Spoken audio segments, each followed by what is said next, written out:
ప్రియమైన వారలారా, మీరు చూడండి, ఆది కాండములో ఆదామవ్వలు ఉన్నారు. వారిరువురిని దేవుడు ఏదేను అనే ప్రాంతంలో ఒక తోట వేసి అందులో ఉంచాడు. ప్రతి చల్లపూట దేవుడు వారితో సంభాషిస్తూ ఉన్నాడు, వారితో సహవాసం చేస్తున్నాడు, వారితో ఆయన మాట్లాడుతున్నాడు. తన పోలిక చొప్పున తన స్వరూపమందు సృజించుకున్నటువంటి ఆదామవ్వలను దేవుడు ఏదేను తోటలో ఒంటరిగా విడిచిపెట్టలే. ఆయన వారితో సహవాసం కలిగి ఉన్నాడు.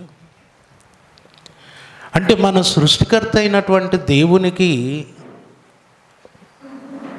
ఆయనకున్నటువంటి ఉద్దేశం మనం ఆలోచిస్తే, మనము దేవుణ్ణి పూజించు వారం కావాలి, మనము దేవుణ్ణి ఆరాధించు వారం కావాలి, మనము దేవునితో సహవాసం కలిగిన వారమై ఉండాలి. మనము ఎల్లప్పుడూ దేవునితో కలిసి ఆయనను మనలో ఒకనిగా, మనం ఆయనతో కొనసాగాలి అనేటటువంటి ఉద్దేశం దేవునిలో ఉన్నట్టుగా బైబిల్ గ్రంథంలో అనేక సందర్భాలు కనబడుతున్నాయి.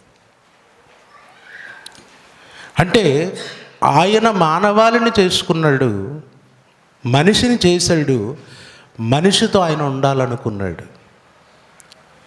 మనిషి దేవునితో ఉండాలని కోరుకున్నాడు. కానీ ప్రారంభం నుండి మనిషి దేవుడిచ్చినటువంటి స్వేచ్ఛను బట్టి తిరుగుబాటు చేస్తూ, దేవుని ఎదుట పాపం చేస్తూ, దేవుని సన్నిధిని సహవాసాన్ని కోల్పోతూ, దేవుడికి దూరం అయిపోతూ వచ్చాడు.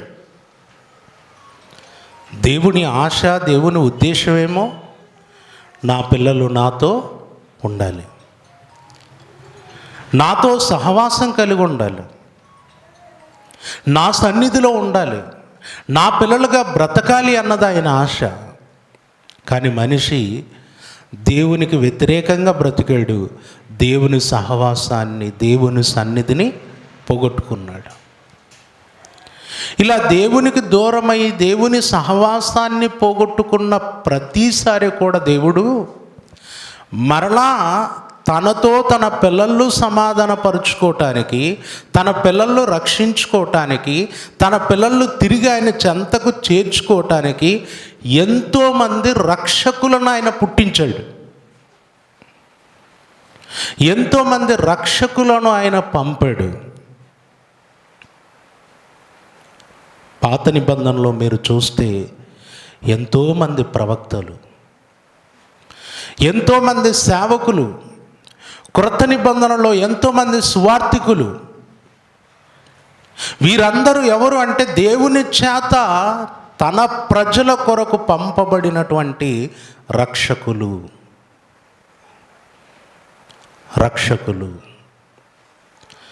మనిషిని దేవుడికి దూరం చేసుకోవటం దేవుడికి ఇష్టమే లేదు. అందుకే ఆయన పంపినటువంటి రక్షకులలో ఒకానొక సందర్భములో తన ప్రజల రక్షణ కొరకు ఆయన ఎలాంటి రక్షకుణ్ణి పంపాడో బైబిల్లో ఒక రక్షకుని గురించి రాయబడిన సందర్భాన్ని మనం ఆలోచిద్దాం.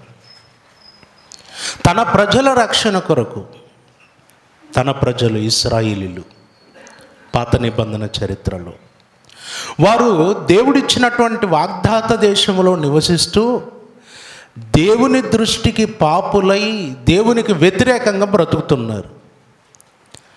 అలా వ్యతిరేకంగా బ్రతుకుతున్నప్పుడు ఆయన ఏం చేశాడు? ఒకసారి చూడండి, న్యాయాధిపతుల గ్రంథం 13వ అధ్యాయము 1వ వచనం. ఇశ్రాయేలీయులు మరలా యెహోవా దృష్టికి దోషులు కాగా అన్నాడు. మరలా అంటే అంతకుముందు కూడా దోషులు. ఇశ్రాయేలీయులు పదే పదే దేవుని కృపను పొందుతారు, దేవునికి శత్రువులు అవుతారు. దేవుడు చేర్చుకుంటాడు, వీళ్ళు దేవునికి దూరం అయిపోతూ ఉంటారు. మరలా మరలా పాపం చేస్తూ వచ్చారు దేవుని సన్నిధిలో. ఇప్పుడు కూడా ఏమయ్యారట? ఇశ్రాయేలీయులు మరలా యెహోవా దృష్టికి దోషులు కాగా యెహోవా 40 సంవత్సరములు వారిని ఫిలిష్తీయుల చేతికి అప్పగించను. 40 సంవత్సరాలు ఏం చేశాడు ఆయన?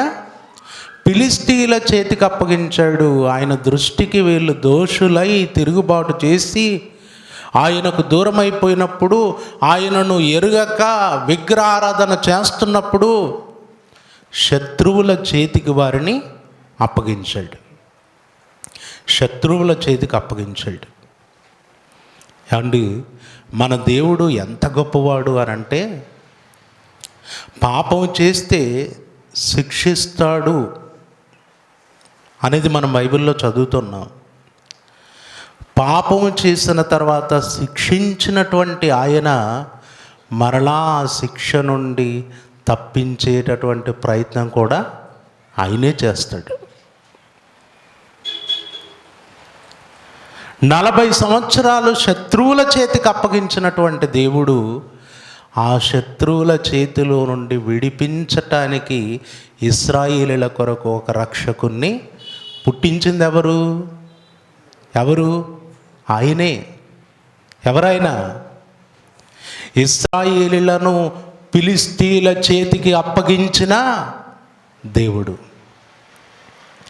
అందుకే బైబిల్లో ఆయనను గూర్చి రాయబడినటువంటి మాట ఏంటంటే, ఆయన కోపము నిమిషం ఉంటుందట. ఆయన కోపం ఎంతసేపు? 1 నిమిషం. కృప ఎంతసేపు అండి? నిమిషమా? గంట? 2 గంటల? 1 రోజా? కాదు. ఆయన కృప తరతరములు ఉండాలి. దావీదు మీద కృప చూపాడు. దావీదు మీద చూపిన కృప తరతరములు ఉందా లేదా? ఉందా లేదండి? ఇప్పటికీ దావీదు సంతతి వారిదే సింహాసనం. దావీదు కుమారుడైన యేసుక్రీస్తే ఏమై ఉన్నాడు? రాజై ఉన్నాడు. ఇదిగో దావీదు, నేను నీకు కృప చూపుతున్నాను. నీ సింహాసనము సూర్యుడున్నంతకాలం, చంద్రుడున్నంతకాలం ఉంటుంది. అదే దావీదు మీద కోపగించిన సందర్భం కూడా ఉంది. కోపగించాడు లేదా? కోపడ్డాడు లేదండి? కోపడ్డాడు. ఆ కోపం చూడండి, ఆయన కృప చూడండి. కోపం ఎక్కువసేపు ఉండదు. దేవుడికి కోపం ఎక్కువసేపు ఉండదు. కోపం ఎక్కువసేపు అంటే మనకే ఉండేది. అవును కదా? ఒక్కసారి ఒక మాట ఒక మనిషి అన్నాడు అనుకోండి, మనం చచ్చిపోయినా కూడా మర్చిపోతాం మనం. నువ్వు ఆ రోజు ఈ మాట అనంటివి, ఇప్పటికి నా గుండెల్లో ఆ మాట ఏమంటా పొడుస్తుందట. ఎట్లా పొడుస్తుందో మళ్ళీ అది కత్తి తీసుకొని లోపలికి గాన పోయిందేమో మళ్ళీ అది. ఆ మాట గుండెలుల్లా పొడుస్తుంది అంటారు. చూసినప్పుడల్లా గుర్తు చేసుకుంటారు. ఆ మనిషిని చూసినప్పుడల్లా అంటూ ఉంటాం, చెప్తుంటాం, వీడు ఆ రోజు ఈ మాట నిండే నాకు, అందుకే వాని మొగమే చూడబుద్దే కాదు. మన కోపం సూర్యుడున్నంత వరకే ఉండాలి అని దేవుడు చెప్పాడు, కానీ మన కోపం తరతరాలు ఉంటుంది. దేవుడి కోపం నిమిషం మాత్రమే ఉంటుంది.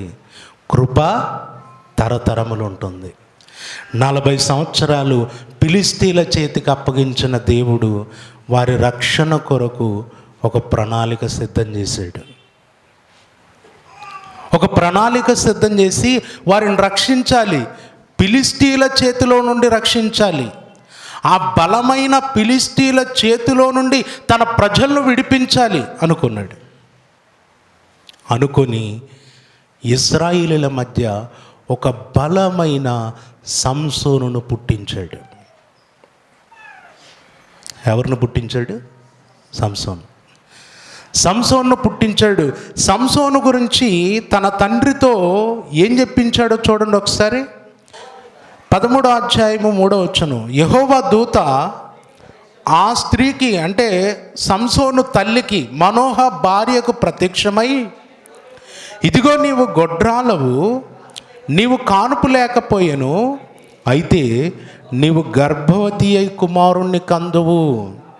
కాబట్టి నువ్వు జాగ్రత్తగా ఉండి ద్రాక్షారసమునే కానీ మద్యమునే కానీ త్రాగకుండుము, అపవిత్రమైనదేది కూడా తినకుండుము. నీవు గర్భవతి అయి కుమారుని కందువు, అతని తల మీద మంగళకత్తి వేయకూడదు. ఆ బిడ్డ గర్భమున పుట్టినది మొదలుకొని దేవునికి నాజీరు చేయబడిన వాడై ఫిలిష్తీయుల చేతిలో నుండి ఇశ్రాయేలీయులను రక్షింప మొదలుపెట్టునని ఆమెతో అనగా, అమ్మా నీవు గొడ్రాలువు, ఇప్పటి వరకు కానుపు లేక ఉన్నావు, పిల్లలు లేక ఉన్నావు, ఇదిగో నేను నీకు గర్భఫలం ఇవ్వబోతున్నాను, నేను నీకు సంతానమును కుమారుని అనుగ్రహించబోతున్నాను. ఆ కుమారుడు గర్భమున పుట్టినది మొదలుకొని దేవునికి నాజీరు చేయబడినవాడు. కనుక నీవు ద్రాక్షారసమునే కానీ మద్యమునే కానీ పుచ్చుకోవద్దు. అతడు పుట్టిన తర్వాత అతని తల మీద పుట్టినది మొదలుకొని పెరిగి పెద్దవాడైనా ఎప్పుడు కూడా అతని తల మీద మంగళకత్తి వేయకూడదు. దేవునికి నాజీరు చేయబడినవాడు. ఇదిగో అతడు ఎందుకు పుడుతున్నాడు అంటే ఫిలిష్తీయుల చేతిలో నుండి ఇశ్రాయేలీయులను రక్షించటానికి. నేనే పుట్టిస్తున్నాను అని దేవుడు తన దూత ద్వారా తెలియజేస్తున్నాడంటే ఇశ్రాయేలీయులను రక్షించటానికి సంసోన్ను పుట్టిస్తున్నాడు. అయితే ప్రియులారా, ఇక్కడ ఒక అద్భుతమైన విషయాన్ని మీరు ఆలోచించాలి. ఎప్పుడు మీరు చదివిన సందర్భమే ఇది, విన్న సందర్భమే. ఈవేళ చాలా జాగ్రత్తగా ఆలోచించండి. చాలా అద్భుతమైన విషయాన్ని నేర్చుకుంటాం. తన ప్రజలైన ఇశ్రాయేలీయులను దేవుడు రక్షించటానికి దేవుడు ఎవరిని పుట్టించాడు? సంసోనును పుట్టించాడు. సంసోను ఒక మంచి బలాఢ్యుడు, చాలా బలమైనటువంటి వాడు. ఎంత బలాఢ్యుడు అనంటే ఫిలిష్తీయుల కుమార్తెలలో ఒక ఆమెను చూశాడు, ఒక అమ్మాయిని చూశాడు, ఇష్టపడ్డాడు. తల్లిదండ్రులతో చెప్పాడు, ఇదిగో ఆ అమ్మాయిని ఇష్టపడ్డాను, మీరు వెళ్ళి వాళ్ళ తల్లిదండ్రులతో మాట్లాడండి, నేను వివాహం చేసుకుంటాను అన్నాడు. మంచిది. వాళ్ళు వెళ్ళారు, అమ్మాయి తల్లిదండ్రులతో మాట్లాడటానికి వెళ్ళారు. ఇతను కూడా వెళ్తున్నాడు. వాళ్ళు ముందు వెళ్ళారు, ఇతను కూడా వెళ్ళాడు. వెళుతున్న ఆ మార్గంలో ఒక పెద్ద కొదమసింహం మీదికి వచ్చిందట.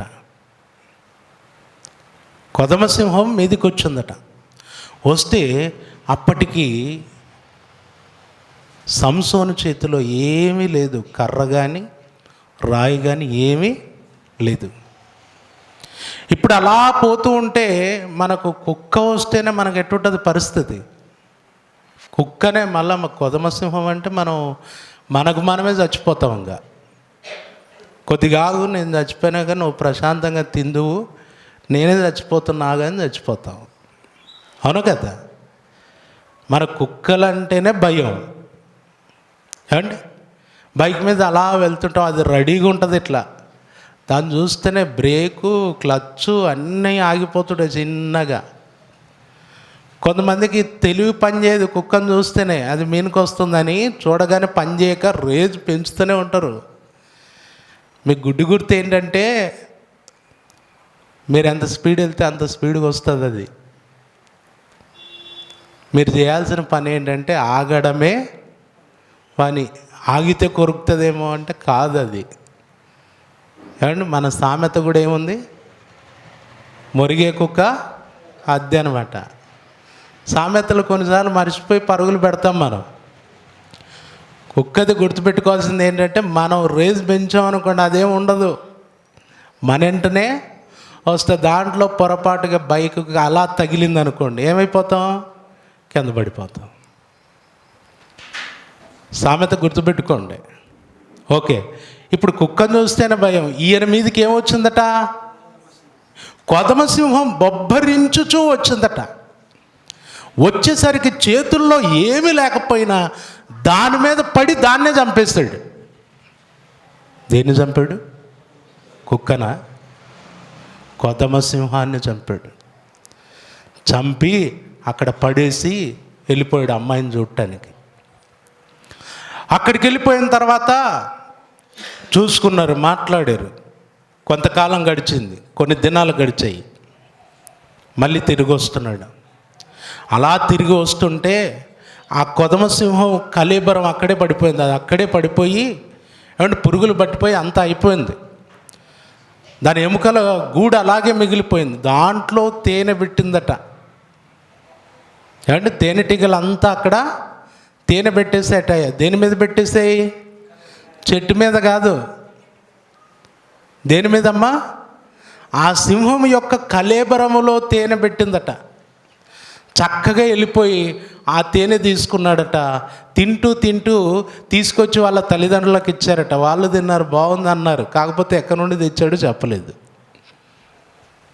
ఎక్కడి నుండి తీసుకొచ్చాడో చెప్పలేదు.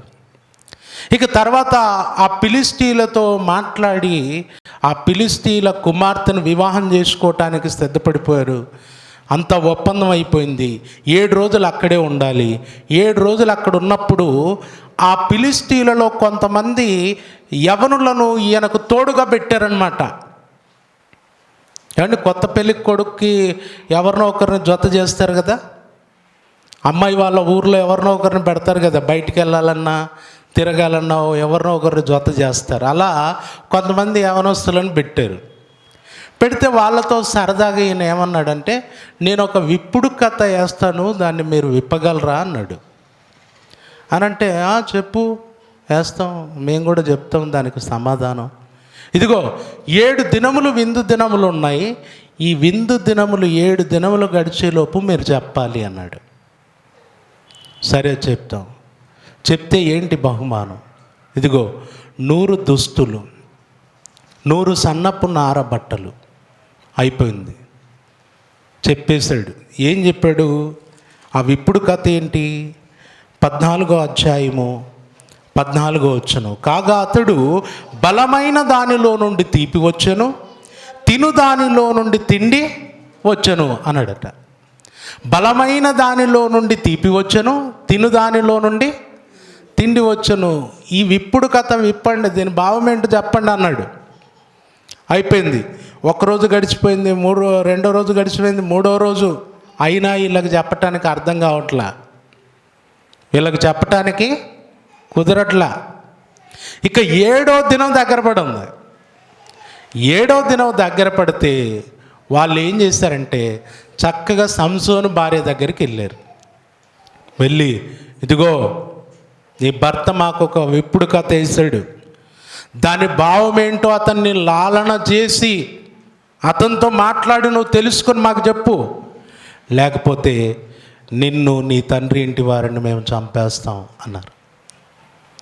అనంటే వెంటనే వెళ్ళింది, సంసోను గారితో మాట్లాడింది.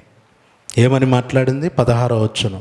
కాబట్టి సంసోను భార్య అతని పాదముల యొద్ద పడి ఏడ్చుచు, నీవు నన్ను ద్వేషించితివి కానీ ప్రేమించలేదు అన్నదట.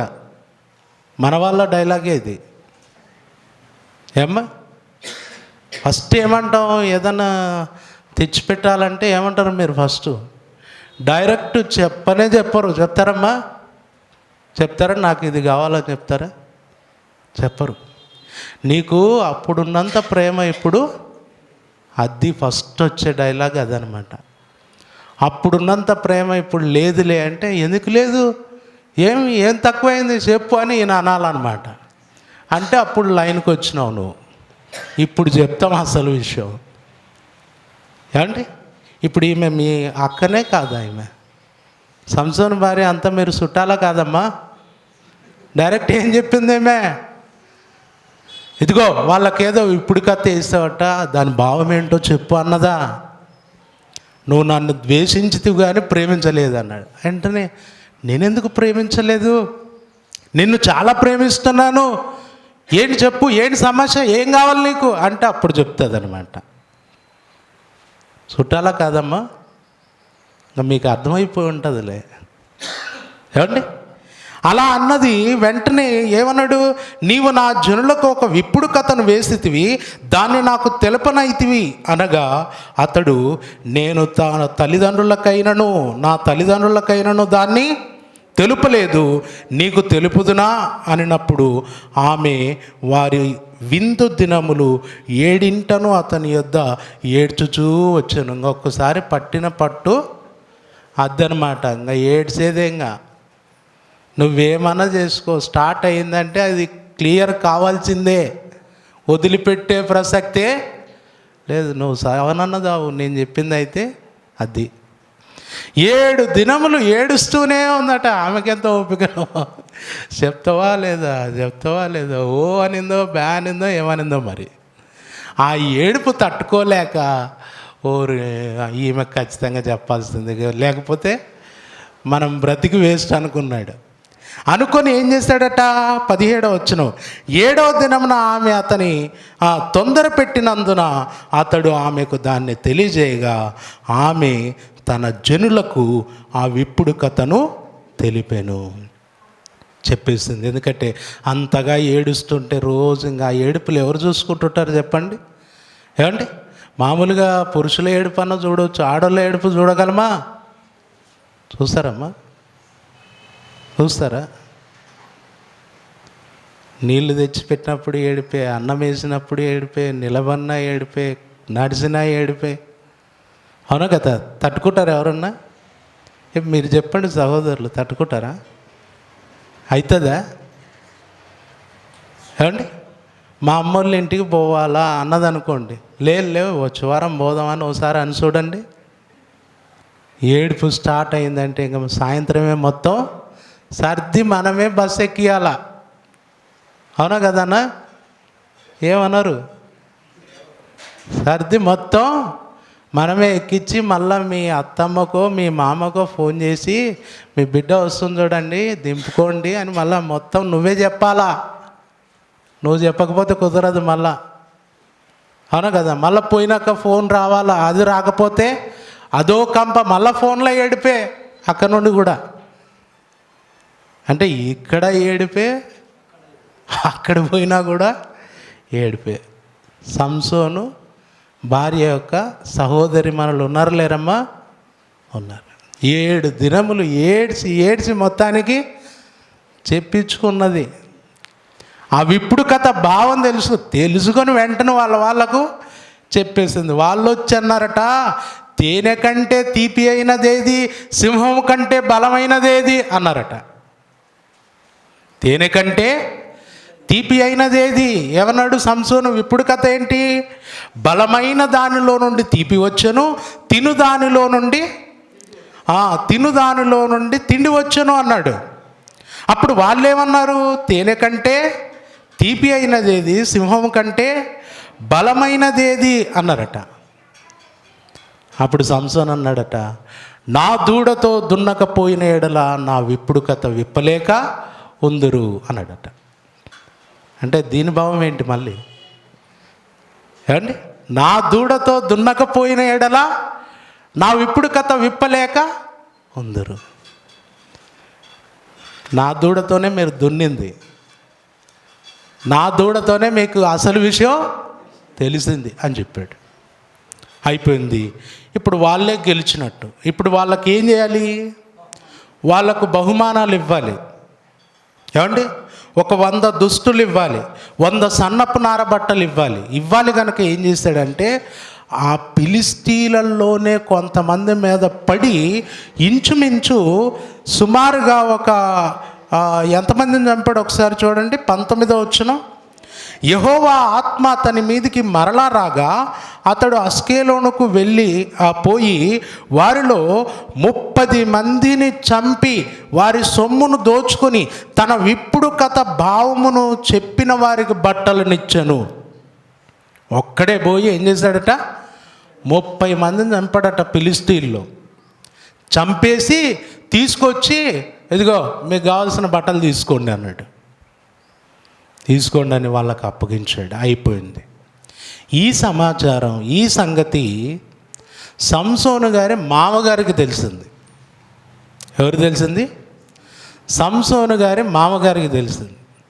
తెలిస్తే ఓహో నువ్వు ఇలా చేస్తావా, మా వాళ్ళని చంపి మా వాళ్ళ బట్టలు తీసుకొచ్చి మళ్ళీ ఎవరికి ఇచ్చావు? మళ్ళీ మా వాళ్ళకే ఇచ్చావు, ఎలా చేస్తావు అని చెప్పి సంసోను తన తండ్రి ఇంటికి వెళ్ళి ఉంటే భార్యను తీసుకొని సంసోను స్నేహితునికి ఇచ్చి పెళ్లి చేశాడట. అండి, సంసోను భార్యను అతని స్నేహితునికి ఇచ్చి వివాహం చేశాడు. తిరిగి వచ్చేసరికి ఏది నా భార్య ఎక్కడుంది అని అంటే ఎక్కడుంది పంపించేశాడు మొత్తం సర్ది. నీ భార్య ఎక్కడా లేదు, నేను వివాహం చేశాను, ఇదిగో నా చిన్న కుమార్తె ఉంది, చాలా అందంగా ఉంది, ఆమెను చేసుకున్నాడట. కోపంతో రగిలిపోయాడు సంసోను. రగిలిపోయి ఏం చేశాడు తెలుసా? ఎవ్వరు చేయరు ఈ పని. ఏమండి, ఇప్పుడు సంసోను చేసిన పని చరిత్రలో ఎవ్వరు చేయరు ఇలాంటి పని. ఏం చేశాడు ఒకసారి చూడండి. 2వ వచనం, ఆమె తండ్రి 15వ అధ్యాయం 2వ వచనం. ఆమె తండ్రి లోపలికి అతన్ని వెళ్ళనీయక, నిశ్చయముగా నీవు ఆమెను ద్వేషించితివనుకొని నీ స్నేహితునికి ఆమెను ఇచ్చివి తిని, ఆమె చెల్లెలు ఆమె కంటే చక్కనిది కాదా? ఆమెకు ప్రతిగా ఈమెను నీకుండవచ్చును, చిత్తగించుమనను. అప్పుడు సంసోను, నేను ఫిలిష్తీయులకు హాని చేసిన ఎడలా వారి విషయములో నేనిప్పుడు నిరపరాధినై ఉందునని వారితో చెప్పి, ఇప్పుడు నేను ఏదైనా ఒకటి చేస్తేనే నేను నిరపరాధిని, ఈరోజు నేను మంచివాడిని కావాలంటే ఫిలిష్తీయులకు ఏదో ఒక హాని నేను చేయాలి అన్నాడు. అని ఏం చేశాడో ఒకసారి చూస్తే 4వ వచనం, పోయి 300 నక్కలను పట్టుకొని. ఎవరైనా చేస్తారమ్మా ఈ పని? ఒక్క నక్క దొరకదు మనకు, చూద్దామంటే దొరకదు ఇప్పుడు. మరి అప్పుడు కుక్కల్లాగా నక్కలే ఎక్కువ ఉన్నాయేం మరి. అండ్ పోయి 300 నక్కలు పట్టుకున్నాడట. ఎవరైనా ఉన్నారా పక్కన సంసోన్తో పాటు ఉన్నారా? ఎవరు లేరు, ఒక్కడే పోయాడు. నక్కలు ఎక్కడెక్కడ ఉంటాయి మొత్తం పట్టుకొచ్చాడు. అండి, మామూలుగా మీరు చూడండి, కుక్కలు పట్టుకొని పోయే వాళ్ళు వస్తారు ప్రభుత్వం తరపున, వాళ్ళు ఎన్ని ప్లాన్లు వేస్తారో కుక్కలు పట్టుకోవడానికి. అవును కదా, చాలా జాగ్రత్తగా ఒక ఉరి పెట్టేసి అండ్ కుక్కల్ని పట్టుకున్నాక దాన్ని లోపలేసే చాలా తిప్పలు. అవునా? ఇప్పుడు ఈయన 300 నక్కలు, 1 కాదు 2 కాదు, 300 నక్కలను పట్టుకొని ఆ నక్కల తోకలకు ఇటు తిప్పి అటు తిప్పి 2 తోకల మధ్యన ఒక దివిటిని పెట్టాడట, మంట పెట్టాడట. ఒక గిన్నె లాంటిది ఏదో కట్టి అందులో ఏం చేశాడు? మంట పెట్టాడట. పెట్టి ఆ ఫిలిష్తీయుల పంటల మీదకి పంపించాడట. ఇవి ఒకదాన్నొకటి పీక్కోలేక లాక్కుంటూ ఆ మంట అంటించుకుంటూ ఫిలిష్తీయుల పొలాల మీద పడి వాళ్ళ గోధుమ పంటలు, మిగతా పంటలు ఏమైతే ఉన్నాయో మొత్తం తగలబెట్టేసాయి. 300 నక్కలు మొత్తం తగలబెట్టేసరికి ఎవరు చేశారు ఈ పని? ఎవరు? ఆ ఇజ్రాయిలీడే, ఆ సంసోను. ఎందుకు చేశాడు? ఇదిగో అతని భార్యను తీసి వేరొకరికి ఇచ్చి వివాహం చేశారు, అందుకే చేసి ఉంటాడు అన్నట్టు. ఇలా ఫిలిష్తీయుల మధ్య సంసోనుకు వివాదం ప్రారంభమైపోయింది. సంసోను ఎందుకు పుట్టాడు? దేవుడు సంసోను ఎందుకు పుట్టించాడంటే ఇశ్రాయేలీయులను రక్షించటానికి పుట్టించాడు. అంటే రక్షించటానికి దేవుడు పుట్టించినటువంటి సంసోను ఇప్పుడు ఇశ్రాయేలీయులను రక్షించటానికి ఫిలిష్తీయుల మధ్య చేస్తున్నవి చూడండి ఎలా ఉన్నాయో. ఏమండి, ఆ క్రింది సందర్భాలు చదివితే ఒక పట్టణానికి పట్టణ ద్వారమందు తలుపులు ఉంటాయి కదా, తలుపులు ఎంత ఉంటాయండి? ద్వారబంధాలు ఎంత ఉంటాయి? ఒక పట్టణానికి సంబంధించి మామూలుగా మన ఇంటికంటే చిన్న ఉంటాయి. ఊరికంతా చుట్టూ కోట ఉండి మధ్యలో ఒక పట్టణ ద్వారం, గడియలు ఉంటాయి, తలుపులు ఉంటాయి. అవి చాలా పెద్దగా ఉంటాయి. వాటిని వేసేసి లాక్ చేసి పెడితే ఈయన పోయి పగలగొట్టుకొని 2 సర్దుకొని భుజాల మీద పెట్టుకొని వెళ్ళిపోయాడట. ఎంత బలవంతుడు అండి, ఎంత బలవంతుడు. ఆ తర్వాత 16వ అధ్యాయంలో మనం చదివితే సంసోను వేశ్య దగ్గరికి వెళ్ళిపోయాడు. ఏమంటే ఇక్కడ ఒక విషయాన్ని మనం గమనించాలి. సంసోను జీవితంలో వేశ్య దగ్గరికి వెళ్ళి పాపం చేశాడు అన్నది చాలామంది మైండ్లో ఉంది. అసలు సంసోను వెళ్ళింది అక్కడ పాపం చేయటానికి కాదు. సంసోను ఆమెతో పాపం చేయటానికి వెళ్ళలేదు. ఆ రోజుల్లో ఒక మనిషి సులువుగా తప్పించుకోవాలి అనంటే వేశ్యల దగ్గరకు వెళ్ళి తలదాచుకుంటే తప్పించుకోగలరు. మీరు చూడండి, ఎరికో పట్టణంలో ఏం జరిగింది? వేగుల వారు ఎక్కడికి వెళ్ళారు? రాహాబను వేశ్య దగ్గరికి వెళ్ళారు. ఎందుకు వెళ్ళారు? రాహాబను వేశ్య దగ్గరికి ఎందుకు వెళ్ళారు? తప్పించుకోవటానికి వెళ్ళారు. సంసోను కూడా ఫిలిష్తీయుల మీద దాడి చేయాలనే ప్రణాళిక ఉంది, ప్లాన్ ఉంది. అక్కడ వేశ్య దగ్గరికి వెళ్ళాడు, పాపం చేయటానికి కాదు. కాకపోతే మరి అక్కడ ఏంటి? అక్కడ బలం కోల్పోయాడు కదా, యెహోవా దేవుడు అతన్ని విడనాడాడు కదా. అంటే అక్కడ సంసోను తన బలం ఎందులో ఉందో ఆమెతో చెప్పాడు. అది పొరపాటు. అక్కడ పాపం చేశాడు, అందుకు దేవుడు విడనాడాడు అనేది కాదండి. అసలు సంసోను ఆ ఉద్దేశంతో ఆమె దగ్గరికి చేరనే లేదు. ఒకవేళ అలా ఉంటే సంసోను గురించినటువంటి విషయం క్రొత్త నిబంధనలో విశ్వాస వీరుల జాబితాలో ఉండదు. సంసోను విశ్వాస వీరుల జాబితాలో మనం చూస్తాం.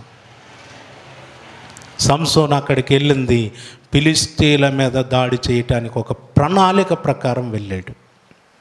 అయితే అక్కడ ఆమె ఫిలిష్తీయుల సర్దారులు వచ్చి అతని బలం ఎందులో ఉందో కనుక్కో అని చెప్పి పదే ఆమెను బలవంత పెడితే, ఆమె కానుకలు ఇస్తామని చెప్తే ఆమె సంసోన్ను తన తొడ మీద పడుకుండబెట్టుకొని అతనితో మంచిగా మాట్లాడి, నాకు ఎలాగైనా నీ బలం ఎందులో ఉందో చెప్పు అని మాట్లాడి అతన్ని విసిగించి మరీ సంసోను యొక్క రహస్యం ఏంటో తెలుసుకుంది.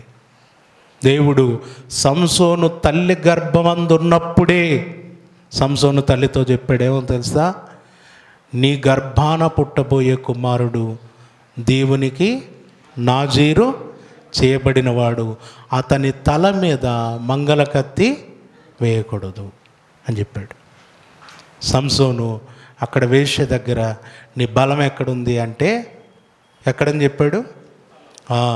నా జుట్టు కొరిగించిన ఎడల, నా తల మీద మంగళకత్తి వేసిన ఎడల నేను బలము కోల్పోయి సామాన్యుని వలె బలహీనుడలా అయిపోతాను అని చెప్పాడు. అంతకుముందు వేరే చెప్పాడు, కానీ అవన్నీ కూడా నిజం కాదు. ఫైనల్గా ఆమె విసిగిస్తూ ఉంటే అసలు విషయం చెప్పాడు. అప్పుడు అది సమస్య అయింది. అంటే ఇక్కడ దేవుడు మొదట అతని తల మీద మంగళకత్తి వేయకూడదు, అతని జుట్టు కత్తిరించకూడదు అని దేవుడు చెప్పాడు. ఇప్పుడు దేవుడు చెప్పినటువంటి దానిని పక్కన పెట్టి తన బలం ఎందులో ఉందో తెలియజెప్పి ఆ జుట్టు కొరుగుతూ ఉంటే కూడా ఏమంటే నిద్రలోకి వెళ్ళిపోయి అక్కడ మిస్ అయిపోవడం వల్ల దేవుడు విడనాడవలసి వచ్చింది. అంటే దేవుని దృష్టికి అది ఏమైంది? సంసోను దేవుని దృష్టికి అక్కడ దోషిగా నిలిచాడు. తన రహస్యం ఎందులో ఉందో చెప్పుకోవటములోనే దేవుడికి సంసోనుకు ఎడబాటు జరిగింది. ఇది గుర్తుపెట్టుకోండి. ఇప్పుడు ఆ ఎడబాటు జరిగిన తర్వాత ఇక సంసోన్ను బంధించారు. సంసోన్ను బంధించారు. అంతకుముందు బంధించటం ఎవరి తరం కాదు, ఎవరు పట్టుకోలేరు, ఎవరికి చేత కాదు. తాళ్లతో కట్టేసిన, గొలుసులతో కట్టేసిన సంసోనును బంధించటం ఎవరి తరం కాదు. ఎందుకంటే ఒక బలమైన వాడు, దేవుడిచ్చినటువంటి శక్తి, దేవుడిచ్చిన బలం అందులో ఉంది. దేవుని ఆత్మచేత అతడు బలాన్ని పొందుకొని ఎంతటి భయంకరమైన గొలుసులతో కట్టేసినా తెంపుకొని మరి అక్కడ నుండి పారిపోగలడు. ఇప్పుడు దేవుడు ఎడబాస్తాడు.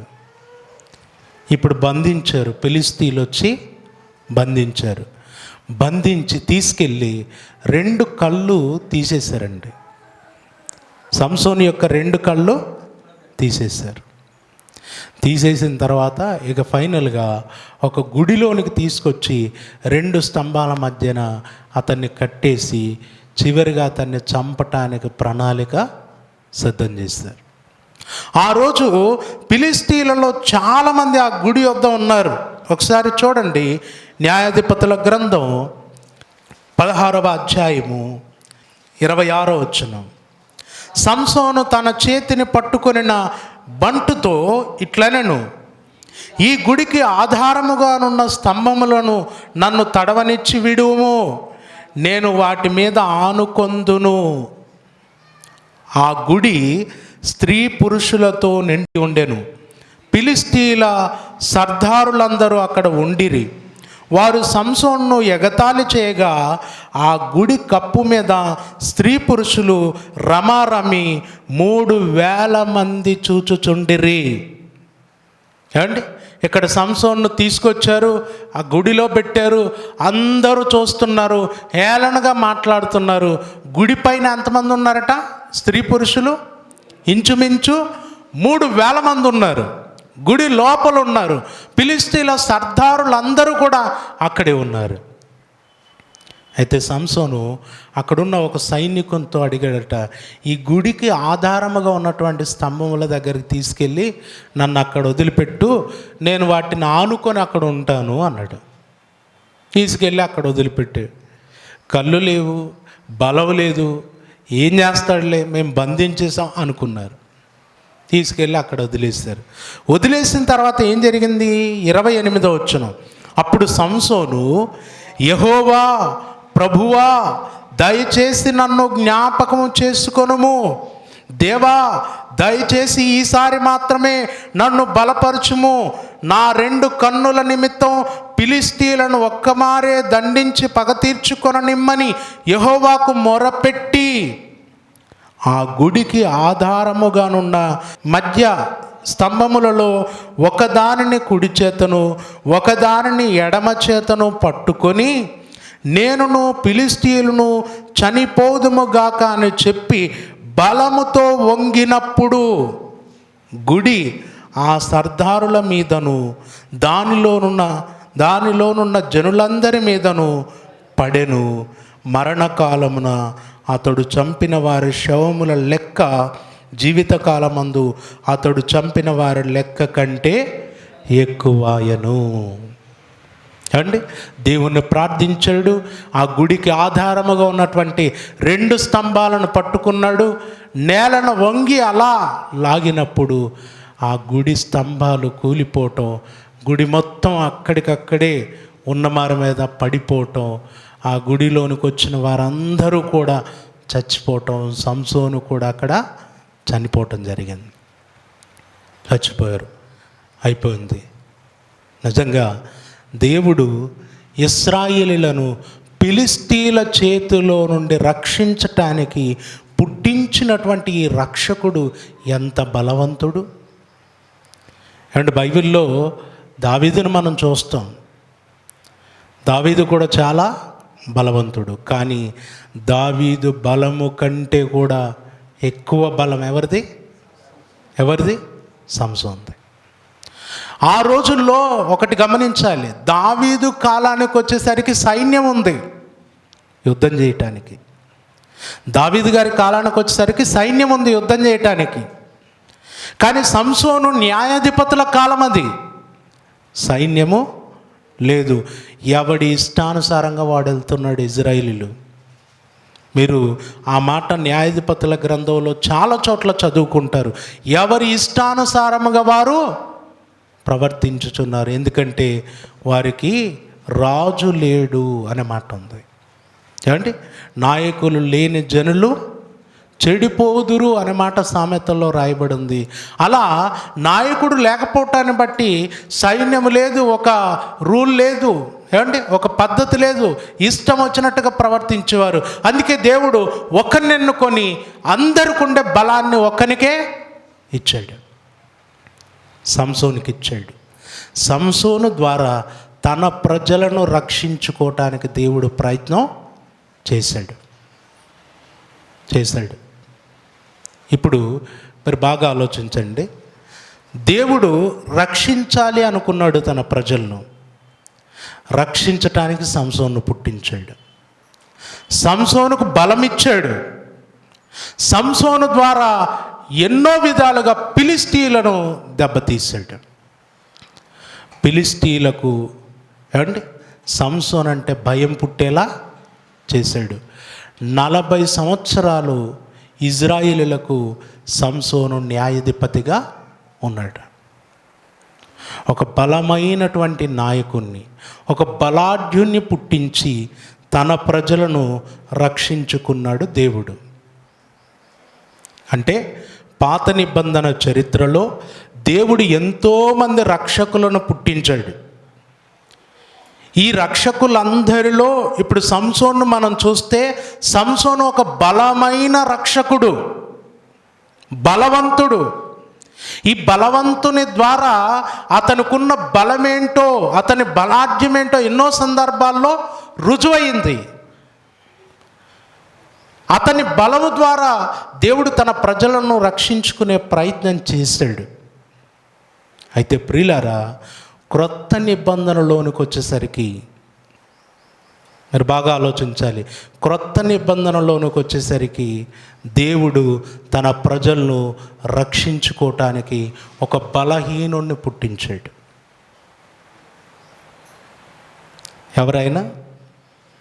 ఎవరు? యేసుక్రీస్తు.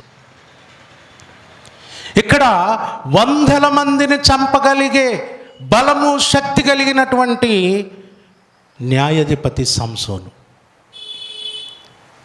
ఇక్కడ ఫిలిష్తీయులను చంపి ఇశ్రాయేలీయులను రక్షించే ప్రయత్నం సంసోను చేశాడు. కానీ క్రొత్త నిబంధనలోనికి వచ్చేసరికి యేసుక్రీస్తు రక్షకుడు. ఈ రక్షకుడు ఎలాంటి వాడు అంటే ఆయనను గురించి రాయబడింది, బొచ్చు కత్తరించు వాని ఎదుట గొర్రెపిల్ల మౌనముగా నున్నట్లు ఆయన బాధింపబడినను. సంసోను బాధిస్తే ఉంటాడు ఎవడైనా? ఉండడు. అంటే తన ప్రజలను రక్షించటానికి దేవుడు ఒకసారి బలవంతుని పుట్టించాడు. తన ప్రజలను రక్షించటానికి దేవుడు రక్షకుని పుట్టించాడు. యేసుక్రీస్తు రక్షకుడు ఎలాంటి వాడంటే యుద్ధం చేసేవాడు కాదు, చంపేవాడు కాదు, చంపుతుంటే కూడా మౌనంగా ఉండిపోయినవాడు. ధనవంతుడు దరిద్రుడయ్యాడు. అంటే దేవుడు రక్షించుకోవటానికి తన ప్రజలను ఎలా చేశాడో చూడండి. అక్కడేమో బలవంతుని పుట్టించాడు, ఇక్కడేమో బలహీనుడు. అండి, ఆయన జీవితం పవిత్రమైంది. మళ్ళీ బలహీనుడు అంటే మీరు ఆత్మీయంగా బలహీనుడు అనేటటువంటి ఆలోచనకు వెళ్ళిపోకండి. శక్తి విషయంలో ఏమండి, ఆయన బలం విషయంలో మనం మాట్లాడుకుంటే ఇప్పుడు సంసోన్లా యేసుక్రీస్తు చేశాడా? లేదు. దేవుడు చేయించలేడండి. ప్రతిసారి మీరు చూడండి, సంసోను సింహాన్ని చంపాడు. దేవుని ఆత్మ అతని మీదికి బలముగా వచ్చినందున దేవుని ఆత్మ బలముగా వచ్చినందున సంసోను కొదమ సింహాన్ని చంపాడు. సంసోను మీదకి వచ్చిన దేవుని ఆత్మ ఎవరి మీదకి వచ్చింది? యేసుక్రీస్తు మీదకి వచ్చింది. దేవుని ఆత్మ చేత అరణ్యమునకు కొనిపోబడి 40 దినములు అక్కడ ఉపవాసం ఉన్నాడు. అక్కడొచ్చిన ఆత్మే ఇక్కడ కూడా వచ్చింది. అక్కడ వచ్చినప్పుడు కొదమ సింహాన్ని చంపాడు. ఇక్కడ ఈయనకు దేవుని ఆత్మ వచ్చినప్పుడు ఈయన రక్షించటానికి తన ప్రాణమే పెట్టాడు. నిజంగా దేవుడు తన మానవాళి రక్షణ కొరకు, తన ప్రజల రక్షణ కొరకు తన ప్రియ కుమారుణ్ణి ఎంతలా ఆయన తగ్గించేశాడో చూడండి. ఎవడో లోకస్తుడు అంటున్నాడు, యేసు సిలువలో 3 మేకులు పీక్కోలేకపోయాడు అని. చాలా అజ్ఞానపు మాటది. 3 మేకులు పీక్కోలేదు అనే మాట మాట్లాడుతున్నారు, కానీ 3 రోజుల తర్వాత తిరిగి లేచినటువంటి అద్భుతమైన సంగతి లేదా బైబిల్లో? లేదండి. 3వ దినమున సమాధిని గెలిచి పునరుద్ధానుడై నేటికి సజీవుడిగా ఆ పరలోకమందున్నాడు. ఆయన సిలువలో వేలాడదీయబడినప్పుడు ఆయన సర్వమానవాళి కొరకు ప్రాణం పెట్టాలని, రక్షించాలని, తన రక్తం కార్చాలని దేవుడు నిర్ణయించాడు. సంసోను విషయంలో ఫిలిష్తీయులను చంపాలని నిర్ణయించాడు. ఇక్కడ కొట్టేవారు కొడతారు, అవమానపరిచేవారు అవమానపరుస్తారు. అందుకే ఉమ్మివేయి వారికి తన ముఖమును దాచుకొనలేదు, వెంట్రుకలు పెరుకు వారికి తన చెంపలను అప్పగించాడట.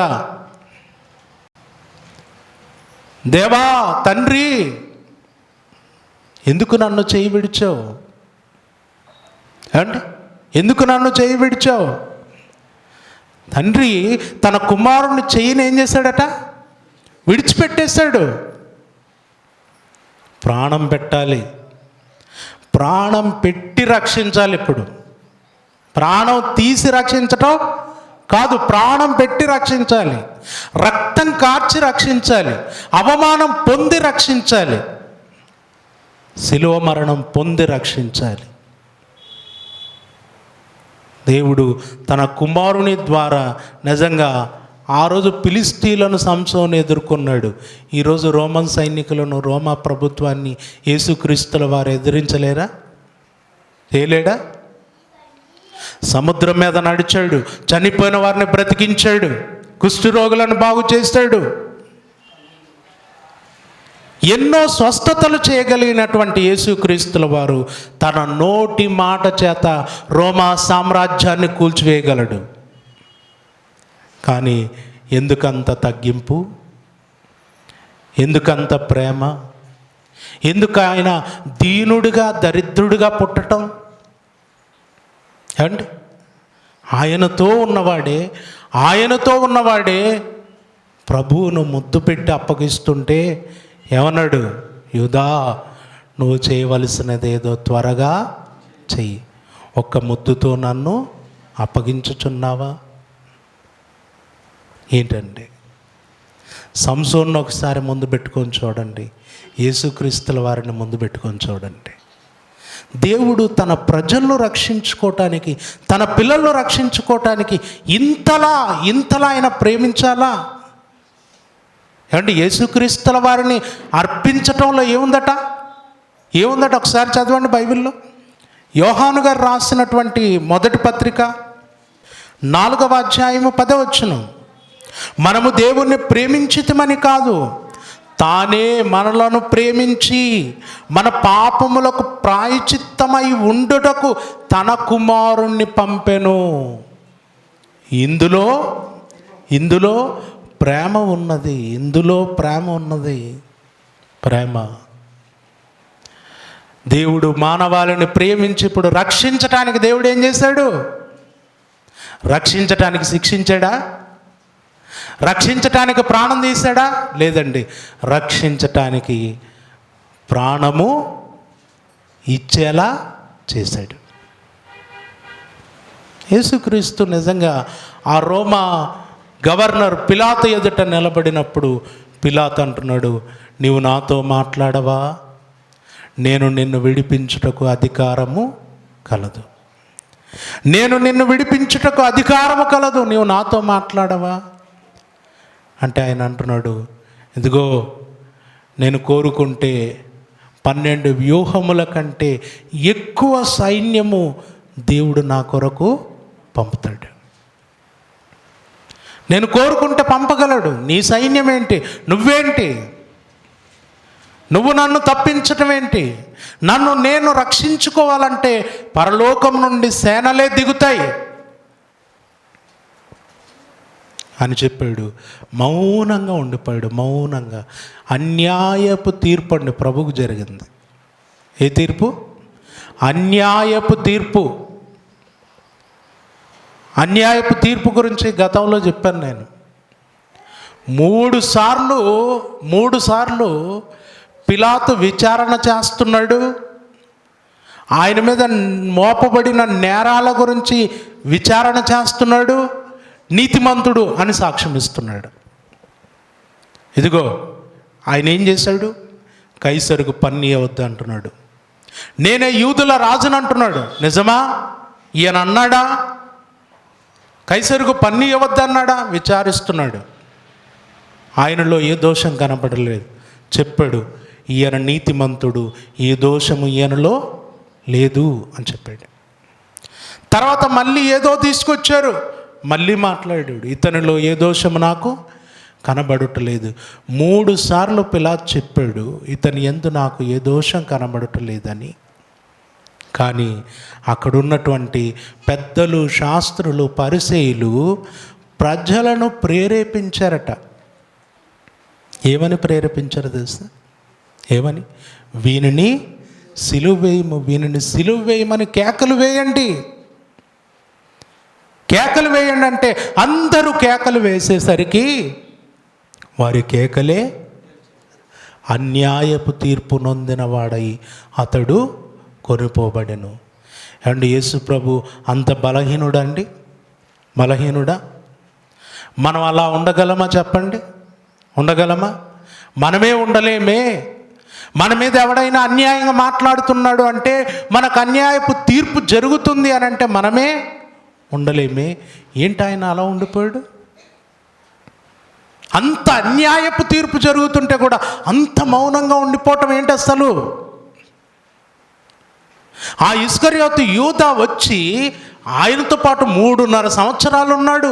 ఆయన చేసిన అద్భుతాలు చూశాడు. ఆయన పెట్టింది తిన్నాడు. ఆయన ద్వారా స్వస్థత వరం పొందుకున్నాడు. స్వస్థతలు చేశాడు. దయ్యాలు వెళ్ళగొట్టాడు.